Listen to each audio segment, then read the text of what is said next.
Hello दोस्तों, welcome back. ओम नमः शिवाय। तो आज से एक नया सीरीज शुरू करते हैं जो कि है नक्षत्र के ऊपर।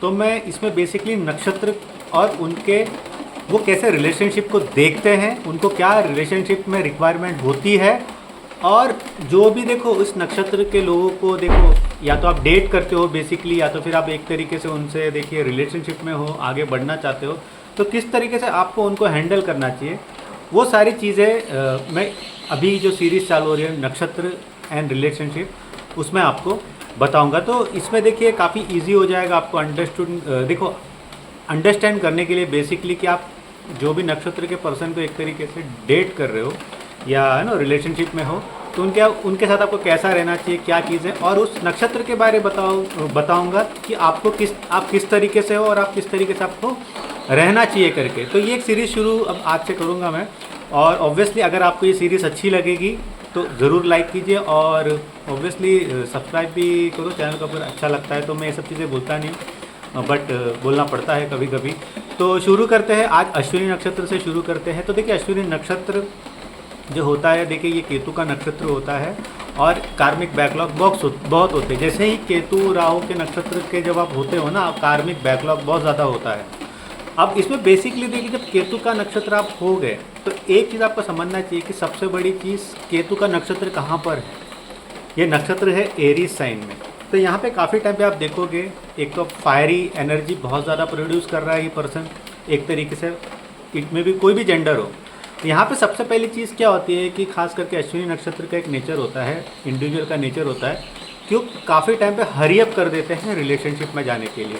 मतलब कि अगर काफ़ी टाइम पे सिंगल है, थोड़ा सा भी उनको कोई भाव दे देता है, बेसिकली एक सिंपल लैंग्वेज में कहो तो वो तुरंत उसमें आ जाते हैं एक तरीके से, और उसमें वो एक आप कहते हैं ना एक तरीके का ड्रीम संजोने लगते हैं। बट यहाँ पे अश्विनी नक्षत्र का प्रॉब्लम ये हो जाता है कि वो चाहते हैं कि ये चीज़ें जल्दी से जल्दी हो, यानी कि कोई भी रिलेशनशिप में गए उसमें उसके प्रो एंड कॉन्स क्या है काफ़ी टाइम पे समझने की कोशिश नहीं करते, जल्दी से जल्दी उस रिलेशनशिप के अंदर चले जाते हैं, और फिर एक्सेप्ट करते हैं, एक्सपेक्ट ये चीज़ करते हैं कि उस रिलेशनशिप में कि आप बेसिकली उस रिलेशनशिप में सेफ भी महसूस करें। क्योंकि अश्विनी नक्षत्र जो होता है ना, वो एक इनसिक्योर नक्षत्र होता है। उनका लाइफ में काफ़ी चीज़ों में वो इनसिक्योर रहते हैं। तो जब एक बार रिलेशनशिप में चले जाएंगे ना, तब वो इनसिक्योर होने लग जाते हैं।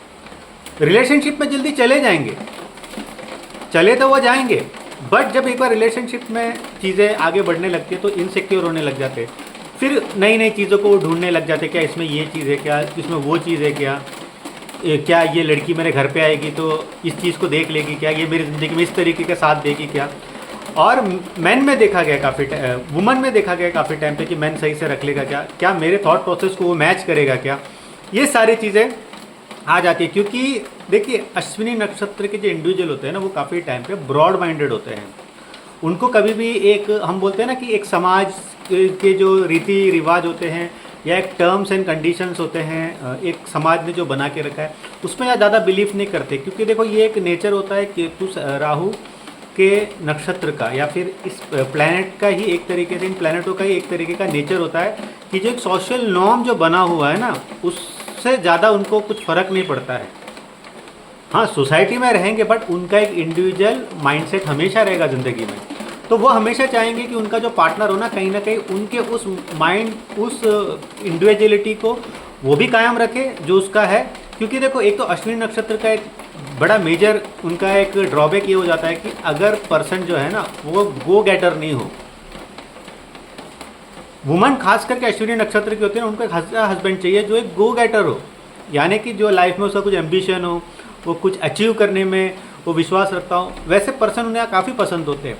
बट यहाँ पे प्रॉब्लम क्या आ रही है अभी कि रिलेशनशिप नहीं है, चले जाते। फिर जब पता चलता है कि यार ये बंदा तो ऐसा है,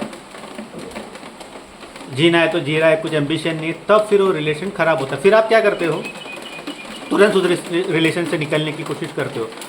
तो मेन प्रॉब्लम विद अश्विनी नक्षत्र का क्या है, प्रॉब्लम यही है कि आप जल्दबाजी करते हो किसी चीज़ के अंदर जाने के लिए, और जल्दबाजी कर लेते हो उससे बाहर आने के लिए भी। अगर थोड़ा भी आपको लेफ्ट राइट रॉन्ग लगता है तो आप बाहर निकल जाते हो। इस वजह से काफ़ी टाइम पे फिर अश्विनी नक्षत्र का वो रियल एस्पेक्ट आ जाता है, जहाँ पे आप ऑब्वियसली 7th हाउस और मार्स की प्लेसमेंट, ये सारा देख के आपको मालूम पड़ेगा कि क्यों मैरिज अब डिलेड हो रही है, क्यों आप किसी के साथ। सबसे बड़ी चीज़ आपको पता है अश्विनी नक्षत्र की क्या है, कि वो कोई भी रिलेशन में जाते हैं या जाने से काफ़ी टाइम पे डरते हैं, और जाने के बाद और ज़्यादा डरते हैं, और सब कुछ ठीक लगा तो मैरिज करने के लिए डरते हैं। तो ये वाली सिचुएशन क्रिएट हो जाती है। अब देखिए, अब सबके साथ ये नहीं होता है, क्योंकि कुछ लोगों को ऑब्वियसली उनके टाइप का मैच मिल जाता तो जल्दी मिंगल अप एंड मैरिज कर लेते हैं। बट यूजुअली अश्विनी नक्षत्र के नेटिव्स का एक इशू देखा जाए, तो कोई भी जेंडर हो, मैन या वुमन में, काफ़ी टाइम पे वो अरेंज मैरिज करके उन्हें ऐसा लगता है कि ये डिसीजन रॉन्ग था,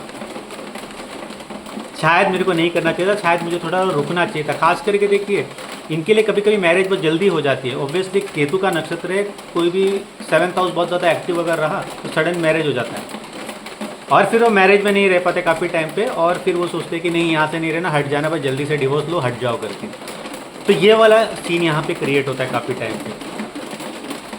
तो ये चीज़ आपको देखनी चाहिए। कोई भी मैरिटल सुख या फिर एकदम स्टेबिलिटी जो आती है ना, हम कहते हैं सेटिस्फैक्ट्री स्टेबिलिटी, वो 33 की एज के बाद ही आएगी। भले ही आप कितने भी फाइनेंशियली अच्छे हो, दोनों साइड से कितना प्यार हो, बट एक जो फाइनेंशियल स्टेबिलिटी है ना, वो 33 की एज में ही आएगी, उसके बाद ही आएगी। उसके पहले जितना भी एज ए कपल भाग लो, कितना भी आप एक तरीके से क्योटिक ज़िंदगी जी लो, दैट इज़ ओके।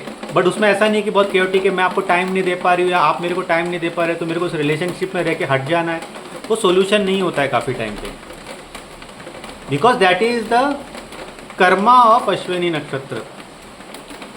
हाँ, अब देखिए, ये हर अश्विनी नक्षत्र में ये चीज़ें ऊपर नीचे होगी, क्योंकि ऑब्वियसली अब एस्पेक्ट क्या कर रहा है, चीज़ों को एस्पेक्ट क्या कर रहा है, क्या जुपिटर एस्पेक्ट कर रहा है या सैटर्न एस्पेक्ट कर रहा है, प्लैनेटरी प्लेसमेंट ओवरऑल कैसे है, वो भी डिपेंड करता है कि दर्द कम होगा या ज़्यादा होगा या बहुत ही कम होगा।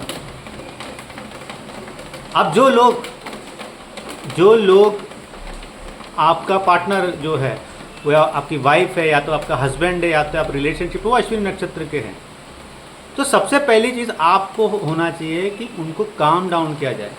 जैसे कि वो आज अगर आपका आपने प्रपोज कर दिया एक दूसरे को, तो ऐसा नहीं कि 2 महीने में आप लोग शादी का डिसीजन लो। बफर जोन दो, 6 साल का समझो एक दूसरे को अच्छे से, इजी गोइंग होने दो एक दूसरे के साथ। क्योंकि देखिए, केतु का नक्षत्र है, मार्स का जोडियाक साइन है, वहाँ पे मून है। आपका जन्म नक्षत्र जो है ना, जो अश्विनी नक्षत्र है, इसको सेटल होने में टाइम लगेगा। वो एनर्जी, मैं हमेशा बोलता हूँ, Mars Ketu combination is nuclear energy, उसको काम होने में टाइम दो, उसको कूलिंग पीरियड दो। कोई भी डिसीजन जल्दबाजी का नहीं होना चाहिए। जो है अश्विनी नक्षत्र के, उनको तो करना ही नहीं चाहिए, और जो है अगर उनका ऐसा है कि यार फॉर एन एग्जाम्पल एक लड़का है, वो वेल सेटल्ड है, सब कुछ है, अफेयर कर रहा है, कूलिंग पीरियड दो उसको, बफर जोन दो, बफर टाइम पीरियड दो उसको, समझो एक अच्छे से मिंगल हो, फिर उसमें जाओ, तब रिलेशनशिप अच्छा चलेगा, तब चीज़ों को आप ना एक तरीके से अच्छे से चला सकते हो, और आपका एक जो पार्टनरशिप है वो अच्छे से ग्रो करेगा। दूसरी चीज़ है, अश्विनी पर्सन लोगों को देखिए, आपकी आइडियोलॉजी डिफरेंट होगी, दूसरे की आइडियोलॉजी डिफरेंट होगी, तो हमेशा ये ज़रूरी नहीं होता काफ़ी टाइम पे कि परफेक्ट आपकी आइडियोलॉजी का ही पार्टनर आपको सेम मिले, और ज़रूरी भी नहीं है कि उसके साथ ही आपका रिलेशन बहुत अच्छा बने, क्योंकि डिफरेंट आइडियाज़ इन रिलेशनशिप आनी भी ज़रूरी होती है। सब अगर एक ही आंखों से देखोगे तो दूसरी आंख की ज़रूरत ही नहीं पड़ेगी ना। बट हमें 2 आंख है, तो कहने का मतलब है कि एक ही तरीके से मत देखो, सामने वाले के आइडियोलॉजी को भी आपको एक्सेप्ट करने आना चाहिए, तब वो रिलेशनशिप स्मूथ हो। तो ये था अश्विनी नक्षत्र, यानी जिसका मून भी अश्विनी नक्षत्र में है, जिनका जन्म नक्षत्र अश्विनी है, उनका जो रिलेशनशिप एंड मैरिटल लाइफ में उन्हें क्या देखना चाहिए, यही एक तरीके से मैंने इस वीडियो में गाइड किया। अगर ये अच्छा लगा ये वाला सीरीज़, तो ज़रूर आप मुझे प्रोत्साहित कीजिए, मैं कंटिन्यूस इस पर पूरा सीरीज़ बना दूंगा। तो अगर आपको मुझसे कंसल्ट करना है तो आपको व्हाट्सअप नंबर स्क्रीन पे आ रहा होगा, वहाँ से कंसल्ट कैसे करना है वो मुझे व्हाट्सअप करके पूछ सकते हैं। तो अगली वीडियो तक मुझे इजाज़त दीजिए, बाय।